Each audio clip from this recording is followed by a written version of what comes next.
दोस्तों इस वीडियो में मैं आपको बताने जा रहा हूँ कि अगर आप बिलियनर बनना चाहते हैं तो आपको क्या करना चाहिए और किस तरह से आप बिलियनर बन सकते हैं। ये वीडियो एक मोटिवेशन की तरह होने वाला है, लेकिन ख्याल रखिएगा अगर आप जॉब करने की सोच रहे हैं या फिर किसी भी जॉब की तैयारी कर रहे हैं तो इस वीडियो को ना देखें, क्योंकि आपका मन बदल सकता है।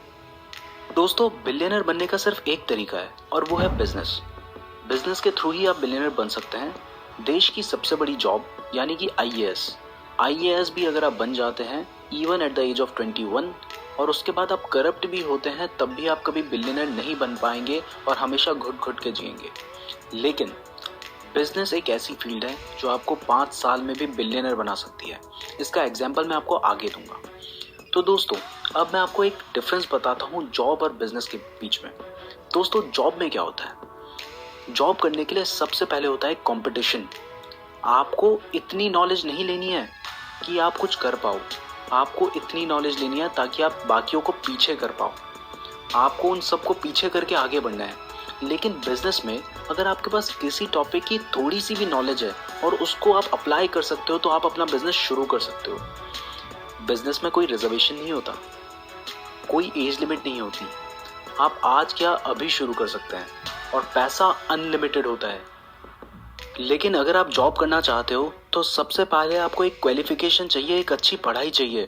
उसके बाद आपको कंपटीशन से फाइट करनी होगी। अगर आप कंपटीशन में आगे निकल भी जाते हैं तो भी रिजर्वेशन आपको पीछे कर सकता है। और अगर आप एक एज लिमिट तक जॉब नहीं निकाल पाए तो भाई एक एज लिमिट के बाद आप जॉब नहीं कर सकते हो। और अगर आपकी जॉब लग भी जाती है तो सैलरी बहुत लिमिटेड होगी। लेकिन भाई जॉब लग ही तो नहीं रही है। अभी रेलवे में 90,000 जॉब निकली थी, उसके लिए फॉर्म भरा था 2 करोड़ लोगों ने। 2 करोड़ लोगों ने 90,000 जॉब के लिए फॉर्म भरा।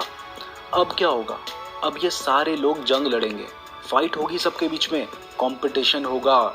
और उसके बाद 1,99,10,000 लोग वापस बेरोजगार रह जाएंगे। सिर्फ 90,000 को नौकरी मिलेगी। ये 2 करोड़ ऑस्ट्रेलिया की पूरी पॉपुलेशन है। अब एक आईएएस का देखें आप, आईएएस के लिए फॉर्म भरने वाले होते हैं 10 लाख लोग और इस बार जॉब निकली थी 786, यानी कि निकलने के चांसेस कितने हैं, 0.007% चांसेस हैं कि आप आईएएस क्लियर कर पाएंगे। लेकिन फिर भी लोग ट्राई कर रहे हैं, लगे हुए हैं। दोस्तों आपने कभी सोचा है कि जिस स्कूल में आप पढ़े हो वो भी एक बिजनेसमैन का था।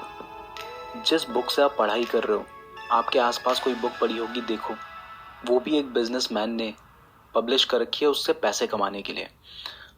अगर आप एसएससी की प्रिपरेशन कर रहे हो, आईएएस की प्रिपरेशन कर रहे हो और कोचिंग सेंटर में जाते हो, का जो मालिक है उसने खुद एसएससी को क्रैक नहीं किया, उसने खुद आईएएस क्रैक नहीं किया, लेकिन वो कोचिंग दे रहा है। क्या कर रहे हैं वो लोग, वो सब लोग बिजनेस कर रहे हैं। वो आपको बोलता है कि बेटा पढ़ो तुम्हारी जॉब लगेगी। अरे जॉब अगर अच्छी चीज होती तो भाई वो खुद नहीं कर लेता, क्यों वो बिजनेस कर रहा है। अब दोस्तों आपको एक एग्जांपल देता हूँ। अगर आपने कभी आईएएस की प्रिपरेशन के बारे में सोचा होगा तो आपने रोमन सैनी का नाम जरूर सुना होगा। 2014 में उन्होंने आईएएस टॉप किया था और उस टाइम पे वो आईएएस टॉप करने वाले सबसे कम एज के व्यक्ति थे। 2016 में उन्होंने रिजाइन कर दिया और उसके बाद से अपना एक यूट्यूब चैनल चलाते हैं, उनकी एक वेबसाइट है और एक ऐप है। पूरी एक कंपनी स्टैब्लिश कर चुके हैं और उसको चला रहे हैं। सिर्फ 2 साल बाद उन्होंने रिजाइन कर दिया। क्यों? बिजनेस करने के लिए। मेरा एक दोस्त है जो एक कॉलेज में पढ़ता है। उस कॉलेज का जो मालिक है वो सिर्फ 10th पास है, जबकि उस कॉलेज का जो प्रिंसिपल है उसने पीएचडी कर रखी है। इसका मतलब एजुकेशन मैटर नहीं करती। आप सोच के देखिए, उस कॉलेज का जो मालिक है उसने 10th के बाद बिजनेस करने शुरू किए और वो बिजनेस करके इतना आगे बढ़ गया कि उसने एक कॉलेज शुरू कर दिया और उसके अंदर एक प्रिंसिपल रखा जिसने पीएचडी कर रखी है। और उस प्रिंसिपल ने क्या किया, उसने सबसे पहले 10th की, देन 12th की, देन बैचलर्स की, देन मास्टर्स की, देन पीएचडी किया। इस साल में उसने 10 साल लगा दिए, जबकि उसने 10 साल कहाँ लगाए अपने बिजनेस शुरू करने में। और वो मालिक बना, वो कर्मचारी बना। तो इसका मतलब है कि आपने माइंड को सही तरह से अप्लाई किया तो आप बिलियनर बन सकते हैं। नेक्स्ट वीडियो में मैं आपको बताऊंगा कि क्या आपको स्टेप्स लेने होंगे एक बिजनेस को शुरू करने के लिए। तो चैनल को सब्सक्राइब जरूर कर लीजिए। धन्यवाद।